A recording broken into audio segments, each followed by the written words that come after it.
ഞാൻ വേണു ഓർമ്മത്ത് ഉജ്ജയിനി കൊയിലാണ്ടി യൂട്യൂബ് ചാനലിൻ്റെ ഉടമ. ഇന്നിവിടെ ഇപ്പോൾ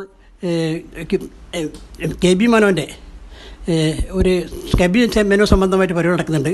അദ്ദേഹം Keezhariyur bomb case Quit India സമരകാലത്ത് ഏറ്റവും കൂടുതൽ പേര് നേടിയിട്ടുള്ള സംഭവത്തിൽ മെയിൻ ആളാണ് കെ.ബി. മേനോൻ. അദ്ദേഹം അതുകൊണ്ട് സ്വാതന്ത്ര്യ സമര സേനാനിയാണ്.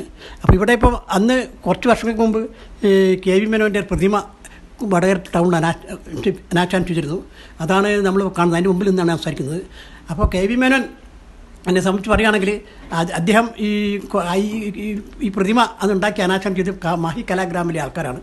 മാഹി കലാഗ്രാം എന്ന് പറഞ്ഞാൽ ഈ കുഞ്ഞിക്കണ്ണേട്ടൻ പിന്നെ ആയിരുന്നു അതിന് കാര്യമായ സാമ്പത്തികമായിട്ട് സഹായിച്ചത്.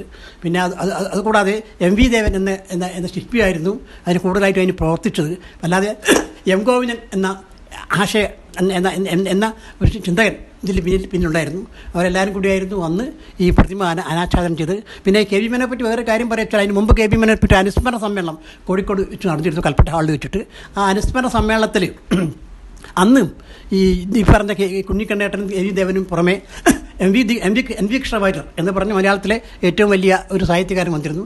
എൻ വി കൃഷ്ണവാര്യർ സ്വാതന്ത്ര്യ സമരകാലത്ത് സ്വതന്ത്രഭാരതം എന്ന പത്രത്തിൻ്റെ എഡിറ്ററായിരുന്നു. അതപ്പോഴും തന്നെ ആ സ്വതന്ത്രഭാരതത്തിൽ എസ് കെ പൊറ്റക്കാട് ഒക്കെ എഴുതിയിരുന്നു. അങ്ങനെ ഒരു ഭയങ്കര കൂട്ടായ്മ അന്നുണ്ടായിരുന്നു. അതുകൂടി തുടർന്ന് ആണ് പിന്നെ പരിപാടി നടന്നത്. ഇന്നിപ്പം ഇവിടെ ഈ കെ.ബി. മേനോനെ പറ്റി ഒരു അനുസ്മരണ സമ്മേളനം ഇവിടെ കോഴിക്കോട് വടകര ടൗണിൽ നടക്കുന്നുണ്ട്. ഭാഗ്യവും നിയോഗവും ഉണ്ടായി എന്നുള്ളതിൽ ഞാൻ നിങ്ങളോട് ഓരോരുത്തരോടുമുള്ള എൻ്റെ കൃതജ്ഞത ഒരിക്കൽ കൂടി അറിയിക്കുകയാണ്.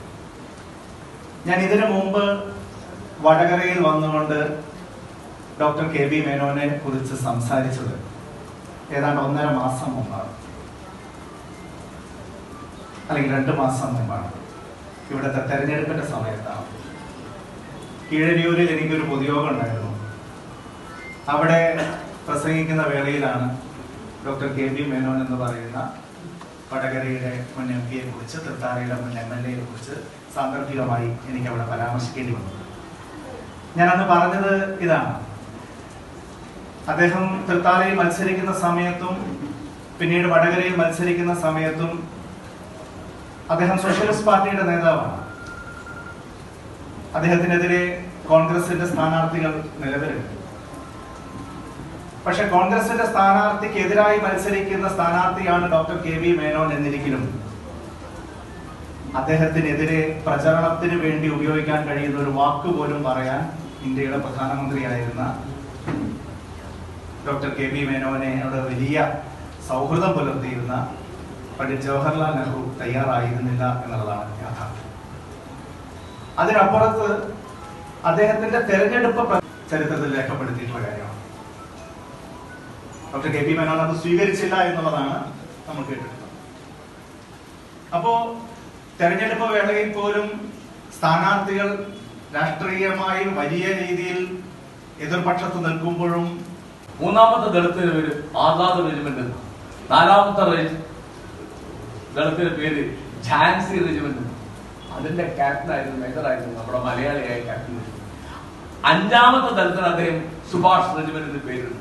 അത്ര ബഹുമാനാണ് ഇവരോടൊക്കെ. അതാണ് ഈ ബഹുമാനം എന്ന് പറഞ്ഞാൽ എന്താണ്. ഞാൻ ഇവിടെ ഇപ്പം മുസ്ലിം ലീഗിൽ ഒരു ഉദാഹരണം പറയാം.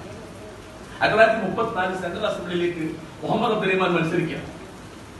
അബ്ദുറഹ്മാൻ മത്സരിച്ചത് പാർട്ടി സ്ഥാനാർത്ഥിയായിട്ടല്ല, പാർട്ടിയോട് ചോദിച്ചിട്ടില്ല, അദ്ദേഹം സ്വതന്ത്രമായിട്ട് അത് നിൽക്കുകയാണ്.